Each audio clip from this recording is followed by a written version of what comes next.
नमस्कार दोस्तों, जय हिंद। मेरा नाम है संदीप कुमार अग्रवाल और मैं आप सभी का स्वागत करता हूं आपके अपने करंट अफेयर के चैनल डेली डोज में। आज है 26 सितंबर 2020 और आज हम डिस्कस करेंगे आज के कुछ इंपॉर्टेंट क्वेश्चंस। चलिए फिर शुरू करते हैं बिना किसी देरी के।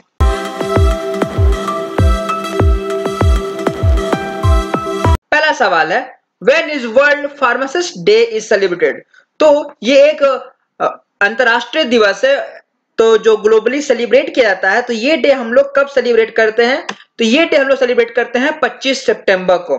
हर साल ये वर्ल्ड फार्मासिस्ट डे हम लोग 25 सितंबर को सेलिब्रेट करते हैं।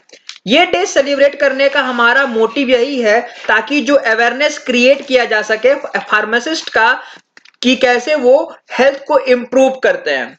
ठीक है, और ये जो डे है ये एक इनिशिएटिव है इंटरनेशनल फार्मास्यूटिकल फेडरेशन और साथ ही साथ काउंसिल ऑफ द ऑर्गेनाइजेशन।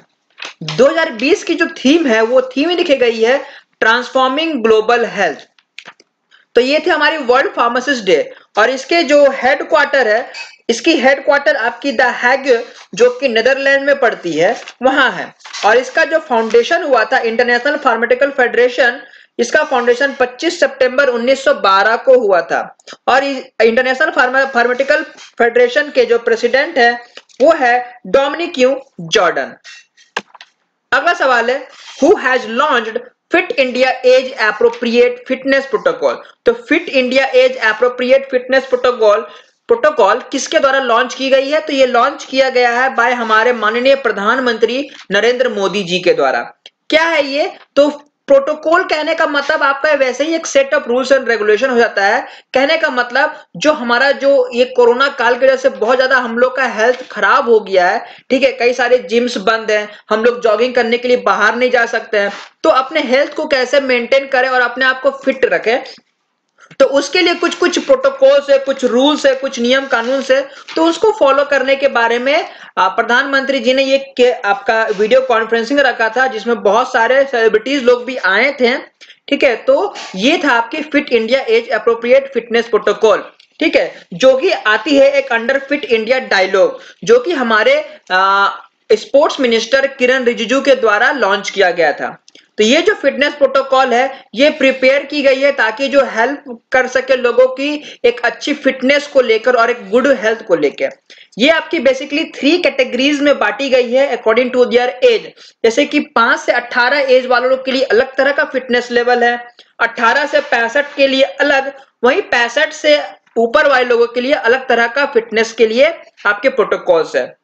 इसमें जो मेन पार्टिसिपेंट्स है देखा जाए तो इसमें क्रिकेटर विराट कोहली जो कि भारत के इंडियन क्रिकेट टीम के कैप्टन हैं, मॉडल, एक्टर और रनर रह चुके मिलिंद सोमन जी हैं, और साथ ही साथ जो न्यूट्रिनिस्ट है, कहने का मतलब जो हम लोग के डाइट में क्या क्या न्यूट्रिशन होने चाहिए उसके सलाहकार में रुजुता दिवेकर जी थे। ठीक है, तो ये सब कुछ आपके इन्फ्लुएंसर है जिन्होंने इस वीडियो कॉन्फ्रेंसिंग और जो इवेंट है उसमें पार्टिसिपेट किया था। अगला सवाल है, CM of which state approves मोक्ष कलश योजना 2020। तो किस राज्य के मुख्यमंत्री सीएम ने मोक्ष कलश योजना 2020 का उद्घाटन किया या फिर कहने का मतलब उसे अप्रूवल दे दिया है? तो ये जो है ये राजस्थान के सीएम ने किया है। राजस्थान के सीएम की बात करें अशोक गहलोत जी हैं जो कि कांग्रेस पार्टी से बिलोंग करते हैं। इन्होंने अप्रूवल दे दिया है आपका मोक्ष कलश योजना 2020 का। ये क्या है? ये आपके Rajasthan state road transport corporation scheme है जिसको कहा जा रहा है मोक्ष कलश योजना। ये जो स्कीम है, ये जो आपका कैंपेन है वो एम करती है फ्री बस ट्रेवल। ठीक है, तो कोई भी जो फैमिली मेंबर है उन फैमिली मेंबर में से किन्हीं 2 लोगों को वो फ्री बस ट्रेवल करवाएंगी ताकि वो घूम सके या फिर कहने का मतलब जो अपनी अस्थियां जो होती है लोगों के, अपने अगर फैमिली में किसी का डिमिनिश हो जाए, किन्हीं का देहांत हो जाए, तो वो गंगा हरिद्वार में अस्थियां बहा सकते हैं। तो उनके लिए फ्री टिकट ये अवेलेबल करवाएंगी। अगर ये लेना है तो बेसिकली लोगों को वहां के जो पीपल है उनको रजिस्टर करना पड़ेगा, उसके बाद वो इस तरह की फैसिलिटी अवेल कर सकते हैं, पा सकते हैं। तो गवर्नर जो मैं आपको बता देता हूं, राजस्थान के गवर्नर है कलराज मिश्रा और सीएम तो मैंने आप लोग को बता दिया है ये अशोक गहलोत जी है। अगला सवाल है, who has been appointed as the new prime minister of Somalia. तो सोमालिया के नए प्रधानमंत्री किन्हें नियुक्त किया गया है? तो ये चुना गया है मोहम्मद हुसैन रबल जी को। बात करें तो सोमालिया के जो प्रेसिडेंट है मोहम्मद अब्दुल्ला मोहम्मद ने अपॉइंट किया है मोहम्मद हुसैन रबल को as a prime minister of Somalia. ये जो है आपके रबेल जी ये रिप्लेस करेंगे हसन अली खैरे जी को, जिनको की वोट करके पार्लियामेंट से बाहर निकाल दिया गया था जुलाई से। ठीक है, तो उनका भी कुछ रीजन होगा, इस वजह से उनको निकाल दिया गया था। तो जो सोमालिया की कैपिटल बात करें तो इसकी कैपिटल है मोगादिशु और इसकी करेंसी यहां चलती है सोमाली शिलिंग। अगला सवाल है Who has been appointed as the brand ambassador of Acer India? Acer India बात करें एशर कंपनी की तो ये आपकी एक पर्सनल कंप्यूटर बनाने वाली बहुत ही मस्त और जबरदस्त आपकी कंपनी है, जो बेसिकली आपकी कंप्यूटर वगैरह या पर्सनल कंप्यूटर पीसीज वगैरह डेवलप करती है, बनाती है। तो इसका जो ब्रांड एम्बेसडर है वो चुना गया है सोनू सूद जी को। सोनू सूद हमारे बॉलीवुड के जाने माने आपके एक्टर है। अभी जैसे कि लॉकडाउन है तो लॉकडाउन में इनका नाम बहुत ज्यादा बढ़ चढ़ के आया है, क्योंकि ये बहुत ज्यादा समाज सेवा किए हैं। जैसे कि लॉकडाउन में जो ट्रांसपोर्टेशन सारा बंद हो चुका था, ये मुंबई में फंसे जो गरीब लोग हैं, जो बिहार और यूपी के बेसिक झारखंड यूपी बिहार के मोस्टली हैं, उन लोगों को इन्होंने घर पहुंचाया, साथ ही साथ कई लोगों को भोजन करवाया, और कोटा में भी कई बच्चे लोग फंसे हुए थे तो उनको अपने घर पहुंचवाया। तो बहुत ही ज्यादा समाज सेवा किया है इन्होंने, और इस लॉकडाउन में इन्होंने बहुत सारी दुआएं पाई है, बहुत लोगों का इनको आशीर्वाद मिला है। तो ये अब इन्हें चुना गया है as a brand ambassador of Acer India. ठीक है, तो ये सपोर्ट करेंगे आपका रेंजेस ऑफ इनोवेटिव प्रोडक्ट्स जो कि एसर के द्वारा डेवलप की जाएगी, और ये जो अपने सोशल मीडिया है उसमें आपको ये सारा उनके बारे में बताएंगी और डिफरेंट कैंपेन्स में भी पार्टिसिपेट करेंगे। तो अगर एसर इंडिया के प्रेसिडेंट की बात करें तो इसके प्रेसिडेंट और मैनेजिंग डायरेक्टर है हरीश कोहली, और इसकी हेडक्वार्टर है बेंगलुरु कर्नाटका। अगला सवाल है Who has appointed as the new MD? कहने का मतलब मैनेजिंग डायरेक्टर ऑफ EESL। तो EESL का न्यू मैनेजिंग डायरेक्टर किन्हें नियुक्त किया गया, किन्हें चुना गया है? तो ये नियुक्त किया गया है रजत सूद जी को। ठीक है, तो बात करें अगर हम EESL की तो ये आपकी एक ज्वाइंट वेंचर आपकी पब्लिक सेक्टर अंडरटेकिंग कंपनी है, जो साथ ही साथ मतलब कुछ इसमें प्राइवेट सेक्टर भी है, कुछ आपकी गवर्नमेंटल सेक्टर भी है, तो दोनों की मिलीजुली सरकार है इसमें। तो ये EESL का फुल फॉर्म देखें तो एनर्जी इफिशिएंसी सर्विस लिमिटेड होता है, जिन्होंने अपॉइंट किया है रजत सूद को as an new MD managing director और विथ इमीडिएट इफेक्ट, मतलब इनको तुरंत उस कुर्सी को संभालने का अवसर मिलेगा। बात करें इनकी और तो ये टेक चार्ज करेंगे फ्रॉम एस गोपाल। कहने का मतलब इनसे पहले गोपाल जी थे और उनके जगह पे इन्हें नियुक्त किया गया है। ठीक है, who has given additional charges as interim MD। ठीक है, और बात करें अगर EESL के चेयरमैन तो उसके चेयरमैन है राजीव शर्मा। अगला सवाल है name the bank Who launches contactless debit card facility SafePay? तो कौन से बैंक ने आपकी कॉन्टैक्टलेस मतलब टच नहीं होगा, है ना, तो कॉन्टैक्टलेस, जैसे अभी पैसा निकालने जाए हम लोग कहीं भी जाते हैं ATM जाते हैं तो कार्ड हमको इंसर्ट करना पड़ता है, या फिर कोई स्वाइपिंग मशीन हो तो उसमें स्वाइप करना पड़ता है, तो एक फिजिकल टच होता है कार्ड और मशीन के बीच में। तो इन्होंने एक ऐसा चीज निकाला है जिसमें कार्ड जो है आपका मशीन से टच नहीं होंगी। तो ये जो फैसिलिटी है जिसका नाम है सेफ पे, तो किस बैंक ने निकाला है या लॉन्च किया है? तो ये लॉन्च किया गया है by IDFC first bank. IDFC first bank के द्वारा ये लॉन्च किया गया है, और बेसिकली ये जो पेमेंट है ये आपकी कॉन्टैक्टलेस डेबिट कार्ड पेमेंट होगी।